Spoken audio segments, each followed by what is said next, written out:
Hello and welcome to the Squeaky Bum Time podcast with Mike and Laurent. It is Friday, October 22nd. In this episode, United save Ole again. We all wanted him to lose so he would go away. You will do our Champions League roundup. Liverpool were lucky. Chelsea and City first class. But first, Mike, you went to live soccer in America in person. I did. Tell us all about the Orlando Pride. So it was my third MLS game ever. The other one?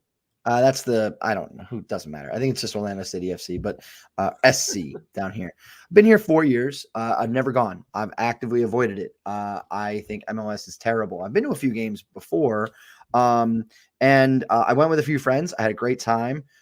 It's a fun time out, right? But and you have a good time. You have a couple of beers, and it's fine. The quality of play is never mistaking what it actually is, right? They're missing 10-foot passes. Everything's 3 to 4 steps slower than you would, normally watch in any other European league. The quality is it's lacking, right? Yep. And that going in. So you have that as an appreciation. And I found myself sitting there kind of going like, well, why, right? Like, why did they effectively push away the FIFA calendar? Why are they going against the grain? The calendar, right? Like, that's kind of the main thing I kept thinking, because I feel like that's the biggest pain point for them in having European quality talent, right? I think that there's a number of problems, obviously, but the consistency or the inconsistency with the calendar is a decision that they made 30 years ago. And why did they do that? I have a couple of theories. One is they looked at it and they said, we're going to try and capture the Latin market, the Latino market, and in doing so, they're going to be on song with the Mexican League. They're going to be on song with the South American League. The Mexican League is split.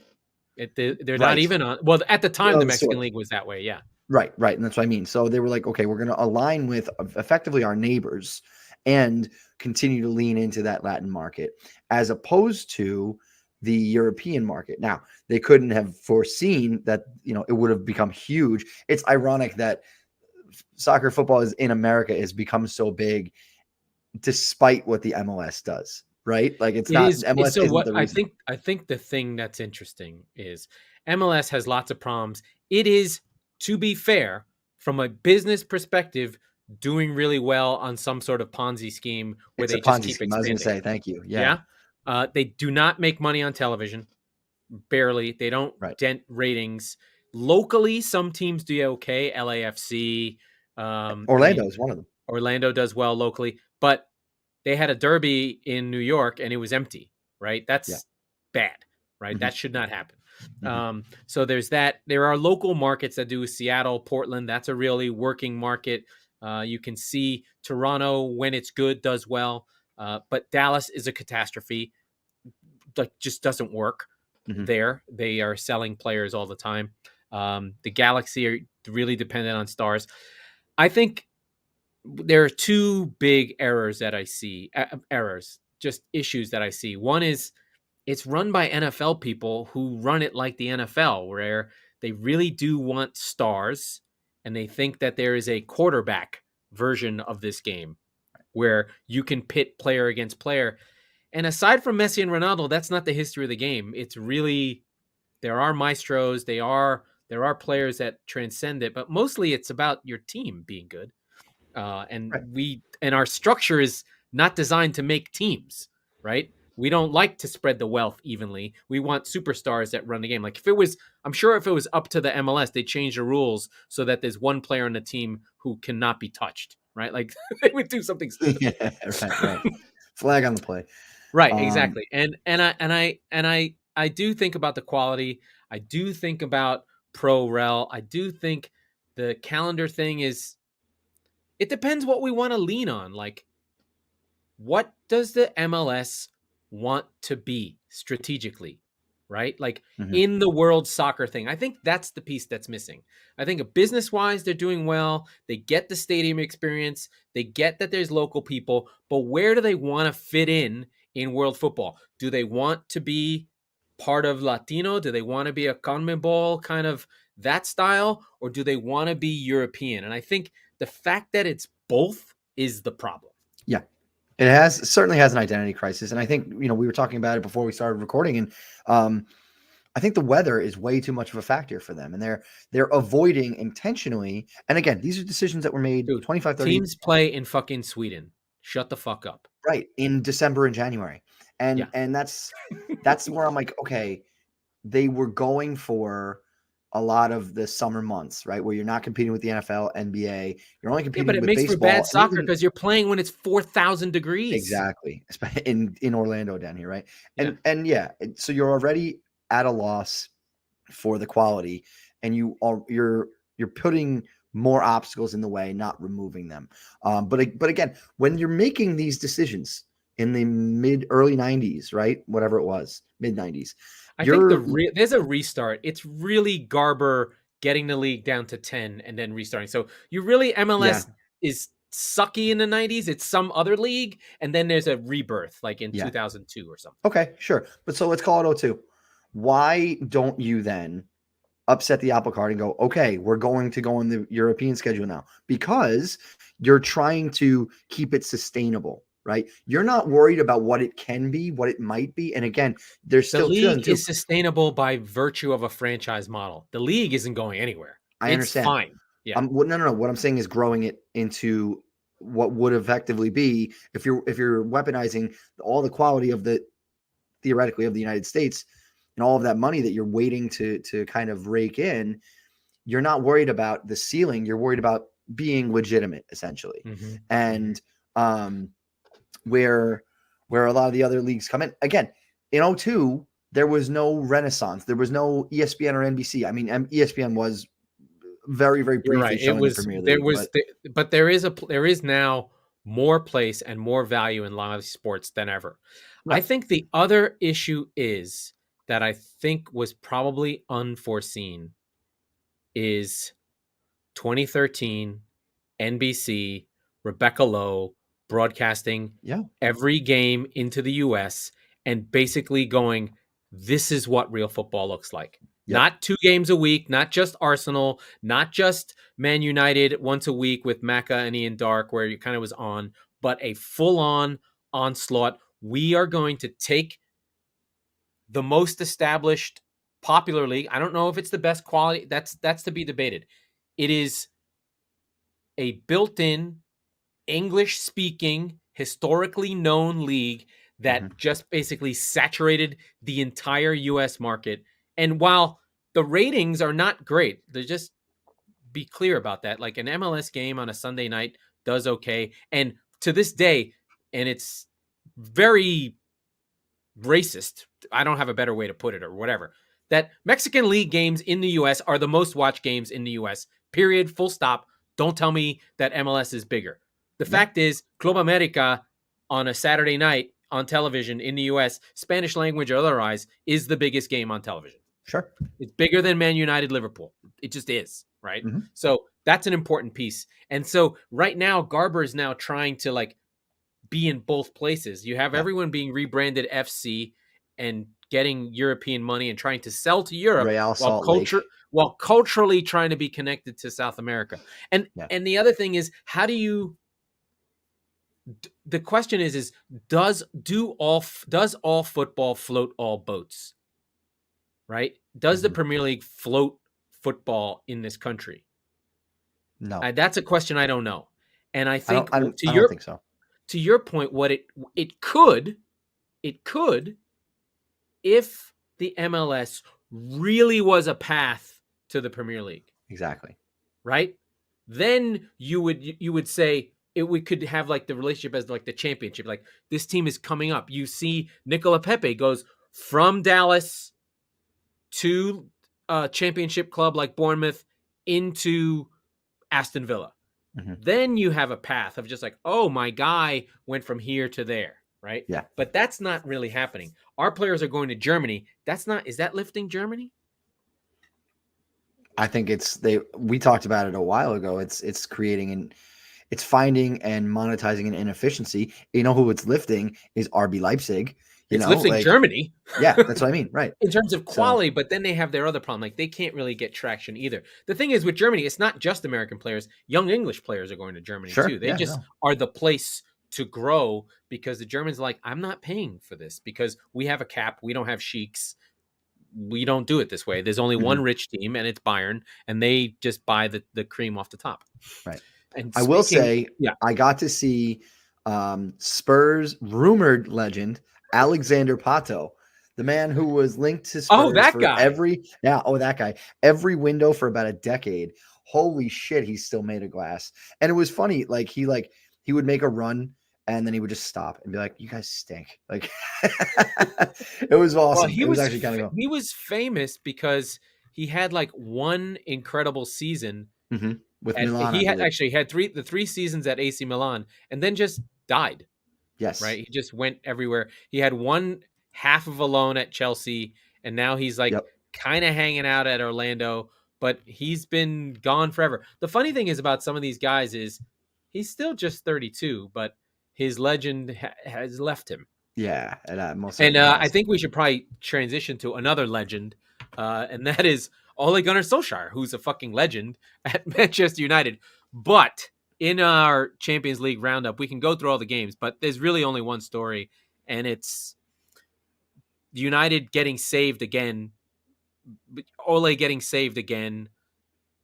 I just don't know what to do with this team. This is what they do. They go down 2 goals at home. It's Fred and McTominay. It's the same crew. They run it all back. Lindelof gets done for a goal. Doesn't close someone down. Maguire gets done for a goal and a set piece again. He doesn't seem to move. Refrigerator Maguire. And United are down at the half. And I texted you in charge, just like, please fucking Christ, let this happen again.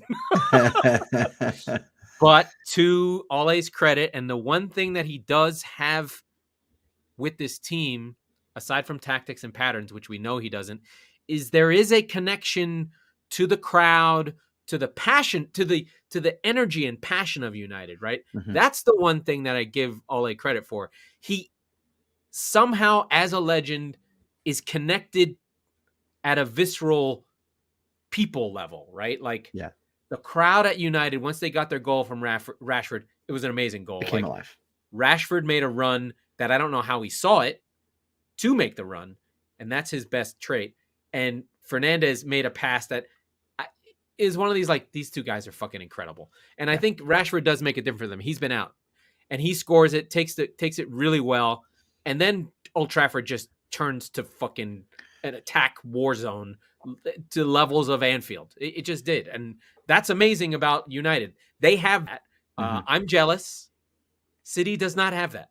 No. That's what when people say empty head, that's what they mean. Yeah. City does not turn into a pack of fucking joyous attack wolves that are ready for blood and want to see their team just kill anything that moves. It just doesn't have that. Let's go back to Rashford for a second, because like you said, he's great. And as you said, he was out for a while, and United were sorely missing him, despite the fact that they have Sancho and they have Bruno and they have Ronaldo and all these stars, right? He's different from them, though. But he's and from a tactical perspective, and I'll let you get into that in a second, but he transfers that Ole, that Old Trafford spirit of energy, United is in him. Right? Yes, he is. exactly. Yes, he is one of their own. He is one of their own. Is exactly what I was about to say. Yeah. So yeah, and that matters. That fucking matters. And that's does. one of the DNA through lines of Ferguson is we want our kids in the team, class of 92, all that stuff. It matters. I think United had, and I'm not even exaggerating, had something like 30 seasons in a row where a kid from the academy made their debut. Like, it's been part of something that they do. And that goes back to Busby. That goes back to 50s. That goes back to the Munich air disaster. That goes all the way back. So that's part of the whole thing. Right. And as much as you love seeing Ronaldo, when it is one of your own, and I know this as well as anybody, it hits different, right? And it creates this, that's my fucking guy. And you just, instead of Ronaldo doing something good where you're like, oh my God, he's so incredible. It's like that could have been me out there. I love it. Even more, it goes even more because it goes into the local part. Like, not only is Rashford a United kid, he's from Manchester. Yes. He's from the ghetto. It would be as though Derek Jeter had been from the Bronx. Right. But when you're Which would have down been 2-0, boom, explosion, right? when you're down 2-0 at halftime, Bruno Fernandes is annoyed, right? Yes, Jadon they're all Sancho's annoyed. But Rashford is disgusted. Rashford is saying the things in the locker room that they're saying in the terraces, right? He's the same person. Yes. And that's the important thing, is that he's the guy who's getting there in players' faces and saying, get your shit together. We're going to go win this game. There was a controversy after the game. Ole basically called him out to the mat of just like, now you can start focusing on football, as though Rashford was like not like feeding kids was I'm like, Ole, you're an idiot. You picked the wrong dude. Like, I was like, you know what? Maybe feeding kids is more important than playing football. I'm just saying. So we'll talk about United a lot more in the second half of the show for their upcoming game against Liverpool. Well, let's keep it moving to Chelsea, who roll right through with I think it was a 4-0 win, but that's really not the headline, right? They're going to lose Timo Werner, which you could argue is addition by subtraction, but Lukaku went down as well. Is there the latest on Lukaku? Have you heard anything? I haven't heard anything. It was a knock. The guy just went through him. And Malmo were fucking awful. They had 2 shots, none on target. You know, this was a complete masterclass. Like, these are where the Champions League, you're just like, Malmo, no, sorry. They're 0-3, haven't scored a goal and given up 11. Like, this is also, I want to say, Malmo, also the club that Ole Gunnar Solskjaer was the coach for before he came to United. So that's the level we're talking about. So through line there. But yeah, I think the big thing for Chelsea is they're both out a month at least. Yeah. Pretty bad. One's muscular, one's a real knock, like somebody went through Lukaku. Lukaku's really good about coming back. The irony of it was that Tuchel was saying this week, oh, he's mentally tired. Oh, he's fatigued. And then he played him against Malmo. What the fuck are you doing? Yeah. Like, one out of one mouth into the other. If there is a team that can handle it, it's Chelsea. Like, it might mean now that Havertz has to play the 9. It might mean that, you know, Mount will play all the time. So they have the players. It might shift how they play. They may end up actually being more creative and have to play more like City do with the rotating pieces everywhere versus this number 9 that kind of doesn't press. So they actually might be better. One of the things, just one thing to go back on, you mentioned about United, the difference that Rashford makes is he's the only one of their frontline guys that just runs. They all want to come to the ball. Sancho wants to be on the ball. Ronaldo wants to be on the ball. Fernandes wants to be on the ball. He's the only one. He kind of plays, for an analogy, he plays more like Vardy, right? He just goes. Yeah. And if you see the balls the way that Fernandes does, it makes a difference because everything just starts to open up. Yeah. So that's just the difference in terms of play. But yeah, I mean, this was easy for them. They had no problem. Chelsea move on and shouldn't have a problem with anything. They have the depth to handle it. And then they have a really, like, Chelsea are lucky.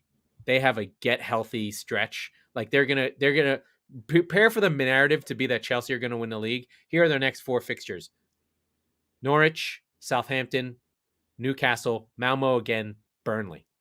Yeah. They don't play anyone. Then they play Leicester and United. But that's going to be 15 points for 15 easily. For sure. Unless something goes wrong. Well, sure, which could happen. But, like, you walk into those going, and we'll talk about it in the best bet segment, heavily 500 plus favorites, right? Yeah. So even without Chelsea have a little wobble. They lose some of their guys, but they have about as easy a schedule as they can have. They're also, the forgotten man, the actually forgotten man is Christian Pulisic, who is hurt again. But the forgotten man for me is Hakim Ziyech, who I think he's coming back from a knock. I don't know exactly, but he seems like he's close. He's also, this is what I brought up when Lampard was there. I was like, this team is tiny. Oh yeah, right? No, absolutely. The frontline guys, they have guys with steel, but that group of Mount, Ziyech, Havertz, last season, I just always thought that they were, and Werner, I thought that they were always too small, and that's kind of, you could push them off the ball. And then Jorginho, sorry, I forgot about him. And then Conte plays like a giant, but he's 5'5". Yeah, he's 130 pounds soaking wet. So. And so you can muscle them. Yeah, no, you absolutely can. But I think that they'll, like we said, they're getting hurt at the right time, I suppose, right? If there can, ever yes. was a time to have, you're also going to have another international break in there in a few weeks now, in 3 weeks, I think. So realistically, when you hear like Lukaku's going to miss a month, you're like, shit, that's going to be 5 or 6 games. But it's realistically, it's going to effectively become probably 2 to 3. And like we said, when we look at the schedule, it's really not many at all. So let's get into Liverpool. One of the games. I was getting a water. Attaboy. One of the games of the early part of the games of the season. And it's, Liverpool back and forth. Griezmann with the shall we say, Lamella. The Gordie Howe hat trick. I was going to say the Eric Lamella special. 2 goals and a red card. Nice to bring Atletico level. Yes. The place goes bonkers because it's away at Madrid. Again, this was Van Dijk's probably worst defensive showing since he's been back. And this was the best game Griezmann has played. He's kind of slowly getting back into the good graces of the Real, of the Atleti fans, being like, I want to leave. I want to go to Barcelona. Go to Barcelona. Like, you're a fucking Atleti player, and we have Messi. Well, I want to leave Barca. I want to go back to Atleti. Well, speaking of Ponzi schemes, right? We talked about a few weeks ago how Barca basically got had in that deal. So what they end up selling for 140, sold them for 40. Yeah. That's what it was. But yeah, I mean, and Liverpool, once they went a man up, even though it was only Griezmann, it wasn't like they lost any shape. And it was at the back, so the funny thing about it was going to be downhill. When you watch it in real time, it just looked like a little regular high boot. But once you saw it in replay, I was like, oh, he fucking he's got to go. Yeah. He's got to go. Although we did not talk about this because Arsenal had played. The foul by McCarthy on Saka is one of the worst non-red cards I've ever seen in my entire life. Yeah. He literally fucking kicked him. Just straight up, like the way you would be if you were a soccer player. Yes, that's correct. You would not. You would be the John Joe Shelby of Granted, Xhaka, I think. Yeah. Oh, you feel Xhaka-ish? Yeah. I would go a little bit Xhaka. I'm calling you Lee Cattermole without the pants pulled up. Would you stick your shirt to your pants? No, I would let it flow.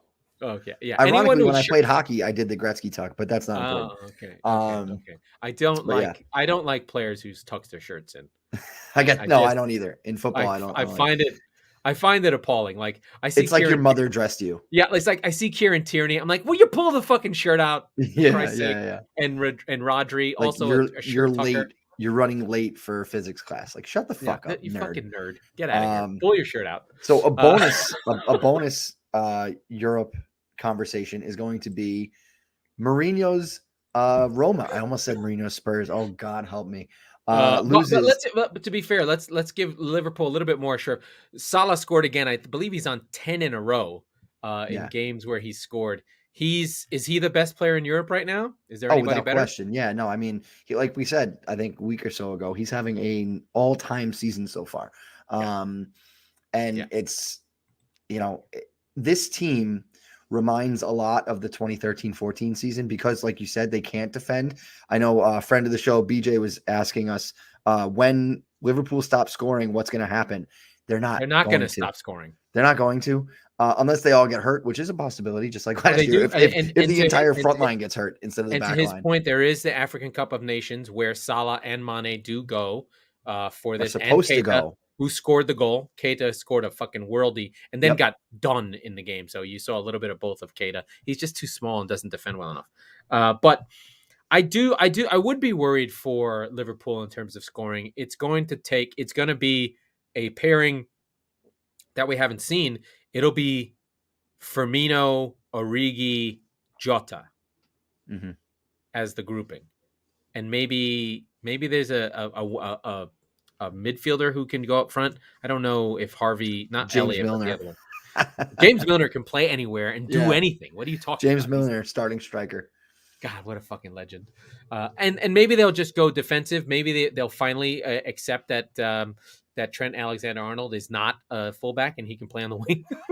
Well, for me, and I'm waiting to see if Thiago makes that step forward because he's never going to make the step forward because he gets hurt all the time. Well, that's why he sucks. They're gonna need to call on some depth. But I still don't have more of it. The way that look, the way that they have Robbo and Trent playing, they're not going to be wanting for offense, even when Mane and Salah aren't there. They'll have a hard time scoring. I But think they'll have a they might be harder able time to. scoring. But the thing is, like I said, it reminds a lot of the 2013-14 season. Yeah. Van Dijk is not your father's Van Dijk anymore. And He may get there. You can tell he's still working back from the injury, though. And that's just not a slight on the guy. He had a very bad knee injury, and he's not a spring chicken. So that makes sense, right? I think they have to go. I think the key thing for them is, I don't know how injured Gomez was, but they need to spell him. They need a more athletic. They need to do something, because I think this is the one issue that I always have with Liverpool, and I've been thinking about it for years. Is it's still the same group? Yeah, like they might show fight, but it's still the same group, yeah, and it's still the same Mourinho. It is. I'm so excited about this graphic. For those of you listening, we've put some production value into the show today, and we've got the famous Mourinho cupping the ear with Mourinho's Roma loses 6-1. They went somewhere very far away that I have to figure out where the hell. I don't even know where it is. I'm looking it up now. The best part is that it did not make Spurs' bad loss the worst loss of today. Oh, they played somewhere called a two-named place, like Brighton and Hove Albion. Is this Bodo Gimlet? Oh, I don't even know. But like BOD Hoiberg O / Bodo Gimlet. It's like somewhere from Lord of the Rings. Yeah, it's Bilbo Baggins Gimlet. So, okay, when you look at, let's stop and move back for a second. Let's just put it this way. This team that they lost to didn't have a logo in Google search. No. They do on FOTMA, but the point is that they're in the Europa Conference League, which we've talked about very sparingly because it's embarrassing. There's two teams, realistically. If you go through, there's like some that you recognize the names of. 3, Rennes, Roma, and Tottenham. That's it. Everybody else is like, maybe you've heard of them from Europa League. That's it. 2 of those 3 lost this week. So it's anyone's game, I suppose, but it's a heavily rotated side for Mourinho and for Spurs. But they both go down in pretty spectacular fashion, specifically Roma. What was the tweet you saw? It was year 3 gets earlier and earlier every year. Yes. Or every club he goes to. I mean, it took year what, 3, 18 year months 3 came early. Yeah. The town is called, I just played it on Wikipedia while you were talking, Buddha. And it is in northern Norway, which is basically the ass-freezing asshole of Coldville. Yeah. Basically, this is where Santa is from. Right? They are just from the ass-cold asshole of Coldville is blah, blah. The average, let's see. The daily mean in July is 56 degrees. Wow. In July. So it's fucking cold as shit. That's fucking cold. No wonder he was spouting off about his reserve team. I know. So he had to fucking go there and freeze his dick off. That's amazing. You know what? The municipality is located just north of the Arctic Circle. Just so people wanted to know. You know what? He fucking deserves nothing better. Fuck that idiot. His cold heart found a special place for fucking Grinch. It's like town of Grinch. Anyway, Spurs, this is where Roma went to lose 6-1. This is fantastic. Did they go by boat? Like, what the fuck were they doing? And that is far. Like, from Rome to there is just like from like the center of civilization in history to a town that when Rome was at its peak was basically people fucking bears. So he went up there to the bear fucking town and got fucked by the bear fuckers. Yeah. So just an The amazing Revenant 2 performance. starring Jose Mourinho. Yeah, just Mourinho, I think, sees that Newcastle job. He sees that it's high profile. He did get early Chelsea, if you remember. He was the first under Abramovich, but that team had finished second the year before. So let's just be fair about that Chelsea team. It was not the same. It was really good. And so he's going to go to Newcastle. This is my prediction because he's famous, hopefully. and we'll see what happens there. I think he's angling for it. He literally said the other day, I have a little bit of my soul with Newcastle because I was Bobby Robson's translator. Oh my God, what a dickhead. There's already sort of a cup final feeling with Newcastle and Spurs because of the fact that we were the first game after that. B, I fucking hate their fans. We have and more C, good graphics next. We do. There he is. Steve Bruce is finally gone. Right? I wish we had a gift that his head rolled away. Oh man, it's a higher production value than we can afford right now. But Steve Bruce finally gets the sack. I felt bad for him because you know what? I felt bad for him after I read his quote, which I have to hunt down. Yeah, it was he was called a cabbage head by the fans. No, he called himself a cabbage head. No. He was like, I've been tired of getting called a cabbage head, essentially, something along those lines. But you know, you read that and you're like, okay, we do a lot of joking on the show. We're like, that guy might kill himself. Like that's a real possibility here. Like somebody make sure they keep an eye on him at all times. So wait, I'm gonna read the quote. It's really sad. And my quote on our board was, "This sounds like a conversation I have with my therapist about how my parents felt about me. When we get beat, I get very low. And when you're managing in the Premier League, you do get better at dealing with it. You have to." Well, let's see if I can't do Steve Bruce. "I thought I could handle everything thrown at me, but it has been very, very, very tough. To never really be wanted and to feel that people wanted me to fail. To read people constantly saying I would fail and that I was useless. A fat waste of space. A stupid, tactically inept cabbage head or whatever. And it was from day one."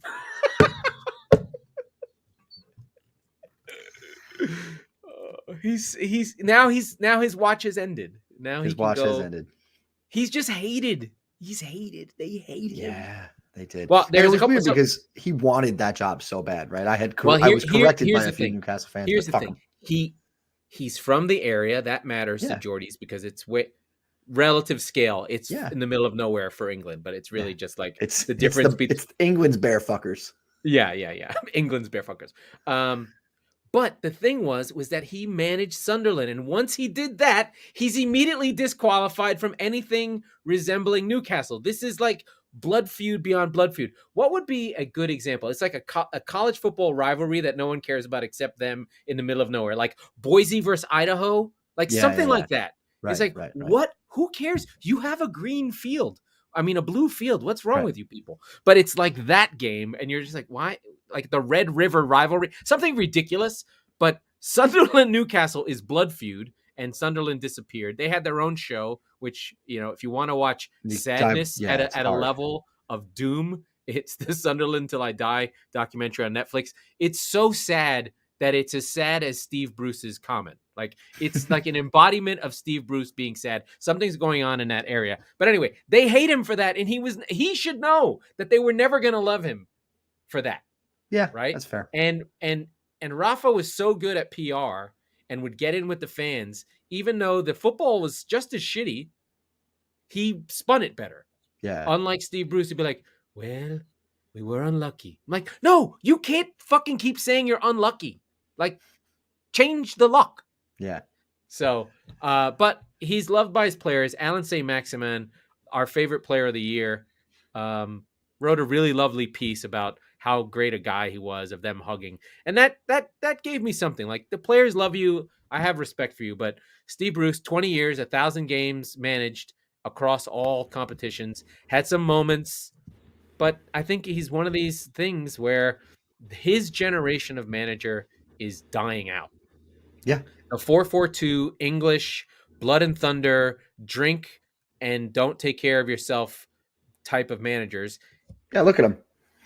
Like style of play of Sean Dyche, but I don't even think, but he didn't have like the analytics side. Like those guys that play the Simeone style, they are now like, yes, we play Simeone style, but we're completely aware of it. I think Bruce was playing that way, but just wasn't even aware of what it meant or how it worked. Do you know what I mean? He was like, this is how we play, blah, blah, blah, because we're not good enough. Whereas Dyche is like, we're not good enough. This is how we play this is how we play because we're not good enough versus we're not good enough. This is how we play. I know that's like a little difference, but it's an important one. It's like, he's not even aware of how bad they are. Yeah. They just play that way. Like Sean Dyche doesn't have anybody the caliber of Alan St. Maximin. Right? Not even at all. Like, if he did, he might let him be free. But right. I think he doesn't want him. I think he likes these guys that are all filled with muscle and makes them all wear ties, because that's just Sean Dyche. And that's the last time we're going to talk about Burnley for the rest of the year. Do we want to until they take points off one of our teams and we curse and scream? Do we want to talk about Joe? Yeah, how's Joe doing? Joe of Attitude of Gratitude. We don't have our banners anymore. We love Joe. He's helped Mike afford his wedding. He's helped me start saving money for Aveline's eventual therapy. So Joe of Attitude of Gratitude Consulting has been a wonder. He's more on the tactical sense. He's the Pep Guardiola of finding money that you need. Very adept, very intense. Make sure that you take care of everything you need. Make sure you're not paying more. Make sure you're not double dipping. Like, hey, your YouTube subscription and your Sling TV subscription has an overlap of 80 channels. Why don't you just get rid of one of them? What a great idea. So he really asks you those questions to help you find the money you need to save money and move yourself forward. So check out Joe at attitudeofgratitudeconsulting.com and let him know that the Chop Sports Media Group sent you to him in New Jersey, where Chops is still. All right, now back to the football. We have a Friday game. We are excited. We do. We do. We might dip in and out of the best bet segment at this point because I think you're right. I think it's weird. I'm almost telling you not to watch the games on Saturday because there's not a whole heck of a lot of interest there. But Friday sounds fun. And I disagree. Sunday, watch all the games. They're fucking awesome. Football's awesome. I'm an advocate. Yeah, that's fair. All right. But I think that Arsenal versus Aston Villa Friday, 3 p.m. Get your weekend started early. Now, here's the thing, right? Arsenal played on Monday, pulled it out of their ass late. Mm-hmm. Now, they don't have European games. I understand that. That's fine. But to have to play on a Monday and then a Friday is weird. That's two out of the ordinary games that you would not play at that time at a normal time. Yes. So not so much that they can't do it, but that it's unusual makes me feel like Arsenal could be in trouble in this game. Mm-hmm. I think they could be in trouble because Villa is a better team than them. Yeah, but they are at home, and they're at home. Arsenal at home is a pretty good bet, but they have not been playing well. And I think that, frankly, Crystal Palace should have won that game. They were up a goal, and they lost in the final minute. And my favorite player outside of Alan St. Maximin, they're the yin and yang. One is a white, blonde-haired guy, and the other one is a black French African who wears headbands. They're like mirrors of each other. They're the yin and yang of my favorite players. If they played together, oh my God, Gallagher at Newcastle, please. I can't even talk about it. That just got my fucking arms hairs standing up. Those two playing together, it'd be crazy. Anyway, but Villa are +300 underdogs. Yeah. That's ridiculous. That's a little silly.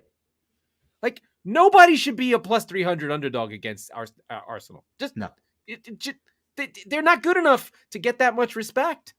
Look, and Villa's been waffling. We were high on Villa.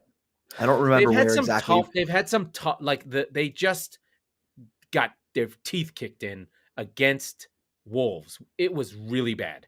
Yeah. That was a really bad loss. And maybe that's where the +300 is coming from. I think the biggest miss we had about players and teams so far probably was Villa, but as it relates to it, Emi Buendia hasn't been what we've expected to be. He hasn't been playing. He hasn't. That's the point, is that he's done a lot of that traveling that I complained about all the Spurs players doing, but even early, he wasn't taking games by the scruff of the neck like you were sort of waiting for him to do. Mm-hmm. And we're not saying against giant competition here, against the Wolves of the league, right? That's a game, and I'm not saying he didn't play against the game, but he should be much more of a staple. And if he was early on, he would have been playing more. So Yeah, I think that's one that I'm the looking out the for. big issue for them was they were trying to integrate Bailey, and he got hurt after they won that game. Mm-hmm. Buendia has been playing more, but I don't think he's come necessarily to affect them just yet. And the partnership um, between Watkins and Ings has not really materialized. But the best player on Villa is John McGinn. So please keep an eye on him. He plays sort of the box to box midfielder with Luiz, who's the holder. And I still really like Villa. It's just, I think they just need a little bit more time. It's hard to integrate and change the way you play from Grealish, who basically dominated the ball nonstop Yeah. and slowed everything down. If you watch City, you kind of can go, "Oh, fucking, will you just move the ball?" And Buendia will get there, but right now McGinn's been keeping them afloat. They've been having defensive issues. It feels like Tyrone Mings makes a stupid mistake every game, and they really shouldn't have lost to Wolves. Bad goals, a deflected goal off the ass on a free kick in the 95th minute is what did them in. But we shall see. The prediction by Who Scored is a 2-2 draw, which that'd be fun. which would be awesome. Yeah, exactly. One thing that's important to note, and I don't know if that accounts for this, but according to Dean Smith, Bertrand Traore and Leon Bailey will be in the squad. Will they start is a good question. Right. But will they, they will be in the squad. So I think that's a boost that Villa desperately needs. Just something else, something to break the teams down. And so I'm riding with you on Villa. I know that's one of your best bets, but I'm doing it too. Yeah. And then Tierney and Saka are both unavailable, and basically that's Arsenal's offense. Exactly. So I'm going in, and again, you kind of have to play how the bounces go, right? Arsenal got a bounce last time that they didn't deserve. So there's nothing like they get their comeuppance. Like the Premier League does not mess around, except for Liverpool, which I guess is undefeated cosmically all time. But if you get one, you're gonna lose one somewhere down the line pretty soon. They did lose 96 people's lives. Jesus Christ. So that's going to be the good one. I think that. So it's just kind of payback, right? They did sacrifice a lot to the football. They did. Literally. Horrible. Even for Listen, us. I'm a mank scum. Come at me, Liverpool fans. That's true. Again, I'm not really all that thrilled with the Saturday slate.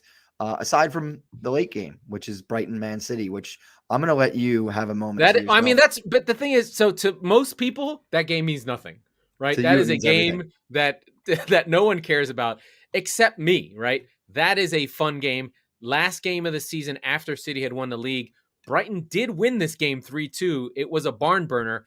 I am less enthralled with Brighton without Basuma, who is apparently out on bail and training. Oh my God. Because I'm really following this. I'm like reading the fucking Brighton Argos, the local newspaper, to try and find out when he's going to play.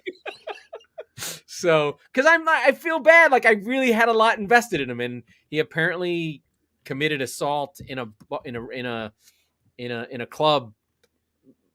I hope it didn't happen. He was arrested. They're still investigating. I don't know how that works. Like, don't you just know? But I do. I'm giving him the benefit of the doubt, and I am going on the being black in England defense. Like, they just kind of arrest his ass just because he's like, I'm French. This is how we do things. So I don't know what's going to happen with Basuma. But without Basuma, that team is not going to be able to do what I thought it could do. No. But they're still playing well. They're still in the top four still. So it is a top four clash. It quite literally is. That's fair. cannot take that away from you. And I'm afraid, they have players, they get into position. This is a perfect example between United and Brighton. Brighton are not as talented as United. Not even one player would get into the United starting 11. Not one. Not even on their bench. But they have a coach. They have a way to play. They know what they're going to do outside of the top four. They are the number one passing team in terms of total passes. They have a way to play. And if you fuck up, they will beat you. Trossard will put a weird goal on you, and you're like, how the fuck are we losing to Brighton? Then secretly, they actually have a good defense. It's not all offense. They sold Ben White, who actually is a liability on defense, don't tell anybody, and replaced him with a defender who they had on loan, and we're just like, oh, we sent you on loan because we wanted to show off Ben White, and now they bring Dunk and Duffy are back together again and kicking ass the way they always were. So we'll see what happens. If Lamptey can come back, I think then I'll be back in love with Brighton. But I am worried for my friend Basuma because he was the guy that Spurs need. He's the guy that United cry for. He's the guy that if Fernandinho goes, City should grab him. He's the guy who's like that next big, strong French defensive midfielder who's cultured on the ball and just needs to add goals. And instead, he added prison. And so that's bad. I love him. Felony. He added prison. I'm going to go right into my bets because I just think it's time. We're just going to blast through them. So the first bet is a little bit of a tricky one. Actually, let's go with the Villa. Villa plus 300 is a slam dunk. I think that Dean Smith is a good coach. He will push this team forward. They'll get that win in Arsenal. I mean, I could do draw no bet maybe down the road, but I like Villa plus 300 to win outright away from home, especially without Saka and Tierney. Then I took a love bet. I took Brighton plus 1 at plus 130. So that means that Brighton has a 1-goal lead going into the game automatically. City have to win by more than 1. Scary. Then for the United game, I am giving a hat tip and a acknowledgement that they do fight to the end and they do have Cristiano. So I have United to score last at plus 110, win or lose. I love the prop. I love that. Yeah. And then the other one is Liverpool to be drawn at halftime and then win in the end at plus 500. So I'm a big fan of that. I like to do those every so often. And the important thing about that is draw at halftime is arguably the most likely outcome, just because and in a Liverpool Man United game, maybe not necessarily, but historically it has been, but the way these two teams are playing now is a little different. Yeah. I just I enjoy watching a 0-0. It's almost so predictable that you're like, all right, these teams are going to turn around in the second half. They're going to come out. They're going to be sluggish. They're going to be, kind of discombobulated. And you can get that value. And it's effectively like a mini parlay, right? It is a mini parlay. Yes. Right. So you've got draw and then Liverpool to win plus 500. Throw some shekels on that. I like that a lot. Yeah. Now, the only thing I'm concerned about with this draw Liverpool win is how bad United are in the first half of games, right? Which is why I took the United to score last bet. So it's almost a hedge within it. Because they may come out, get the doors blown off them in the first 5 minutes, 10 minutes, and then have to fight their way back at the end of the game to get the draw. So I'm not sure how that will work, but I did like it was juicy at draw win plus 500 that's a big number. Oh, absolutely. And then what else did you have? Is that all of them? The Brighton plus 130. So right. So Brighton you got getting a goal to start, the United last score, and then Villa plus 300. That's right. And so for me, like I said, I've been talking shit about Saturday and the slate, but Sunday's great. You've got West Ham and Spurs and Brentford, Leicester simultaneously. We almost had a Brentford free pod. Almost. I'm going to parlay the over on both games. West Ham Spurs and Brentford Leicester, both 2.5. Why do you like West Ham Spurs as an over? Because Spurs are going to give up a goal and they're going to win 2-1. Fair enough. And Spurs, and Spurs can't defend, and West Ham just played on Thursday. Yeah. I think they're undefeated in Europe, the Moyes boys. Well, they're going to be defeated on Sunday at home. I think that Spurs win that game, but more importantly, I think the over cashes, and I think that Brentford Leicester City is going to be a bit of a barn burner. In fact, I might watch that instead of West Ham Tottenham. I'm excited about that. At home, Brentford at home, really good. I Yeah. do have one thing that just popped into my head, and I know what it was. If you do watch West Ham Spurs, just watch Declan Rice. We are seeing the emergence of a great English midfielder. He is a guy, when you watch West Ham and it's not your team, you go, fuck, that dude's good. He's everywhere. Yeah. He's everywhere. He has a weird kind of, he looks like he's going to Face. clatter into people. He's giant.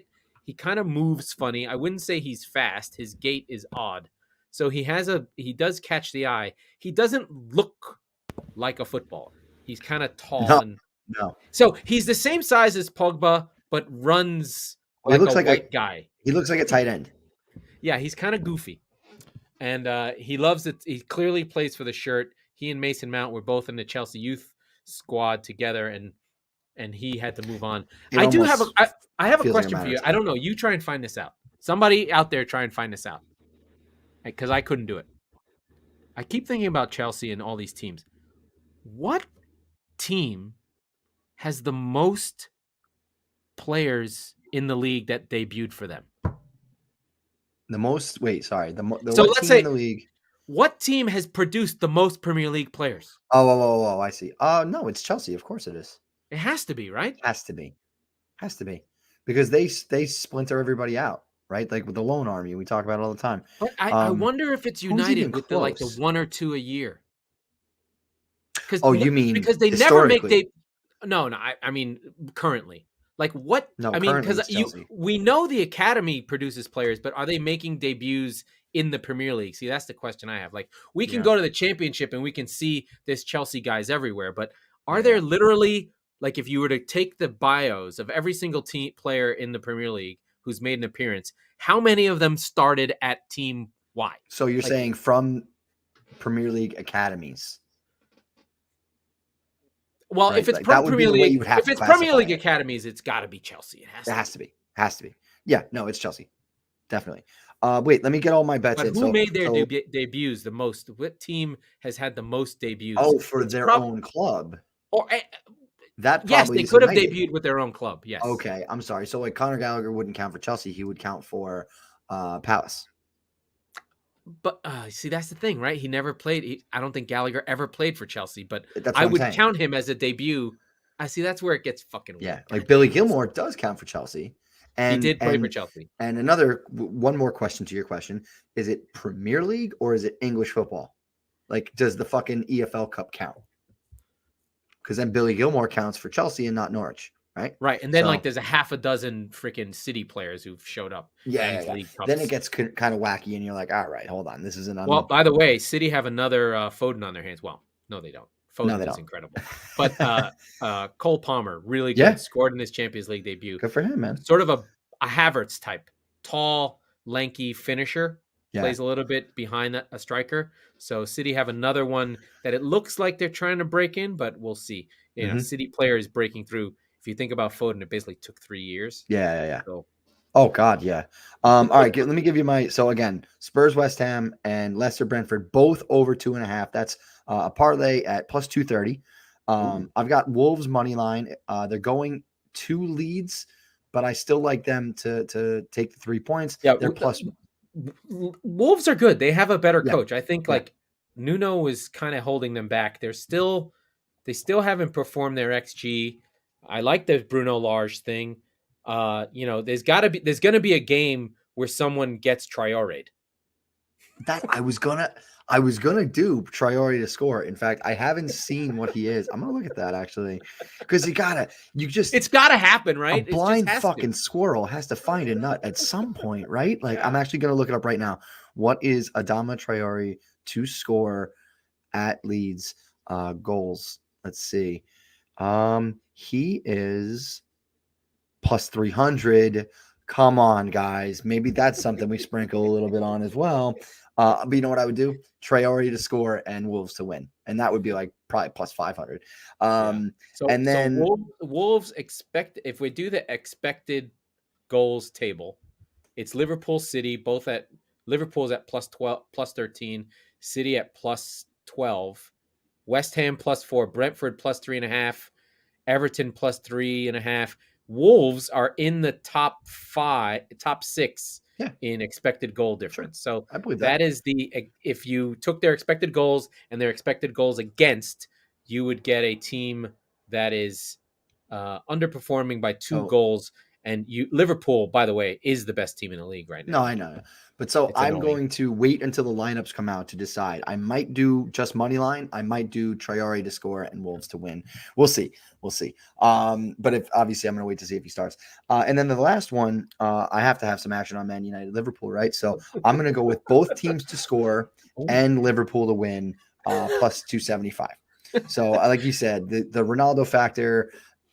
This seems kind of wacky. Another one feels like the over might hit, but the over's 3, and I just if it was 2.5, I'd smash it. But man, 3 is 2-1. 2-1 is not you got to go over 2-1. Yeah.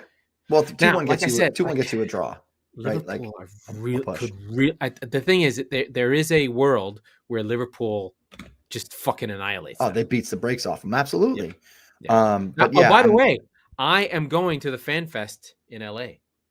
Oh, the Premier League Fan Fest. Yes. When is that? I will be on Sunday. Oh, very cool. Maybe I'll be able to give a shout out to Rebecca Lowe. We'll get her on the show. Yeah. Wear your shirt. Which shirt? The Squeaky Bum Time shirt, you dope. I don't know where it is. Oh, for Christ's sake. Laurent, you had one job. I would be remiss if I didn't mention that in the Squeaky Bum Time Premier League Fantasy League, I'm 8-0. I'm undefeated. I do not have the most points, though. Laurent and Chari have the most points by a cunt's hair. But we lost again. We're the XG darlings. We're fucking kicking ass. You are the XG darlings. Yeah. We must have blown some teams out really bad. Oh, yeah. You have Salah and Mane. Like, of course you do. In the second division, the B division, because we do have promotion and relegation this year. I don't even know how to say Meads-Lignica is 6-2, and AS Pound Town, strong team names. They're currently tied for first, but Meads is what's the relegation battle like in our division? Oh, that's a good question. Actually, it's funny you say. Hank and Pete, the Chelsea Romans Army team, they're currently in dead last, despite having the 3rd most points. They're actually the XG darlings. They're Brighton, and they're Joe in the Connolly, relegation who called zone, you out. Yes, Joe Connolly, who called you out, had the upset last week. He is still in a relegation spot. But only by 1 game. So there's 2 teams that are 3-5 and 2 teams that are 2-6 on 9 points and then 6 respectively, obviously. So yeah, there's a lot more to play for this year. So the top 4 make the playoffs. We got to wrap it up or else we won't be able to stream this thing. All right. Get us out of here. That was the Squeaky Bum Time podcast with Mike Salerno and Laurent Corchains. We are the football wing of the Chop Sports Network. We record on Tuesdays and Fridays, so be sure to subscribe wherever you get your podcast so you never miss an episode. Please find a way to rate and review on Apple. I'm actually calling you people out. No one has reviewed this show since March. So give us a goddamn review. May whatever. March, May. It started with M. So you know what? That Just keep listening. We love you. Okay.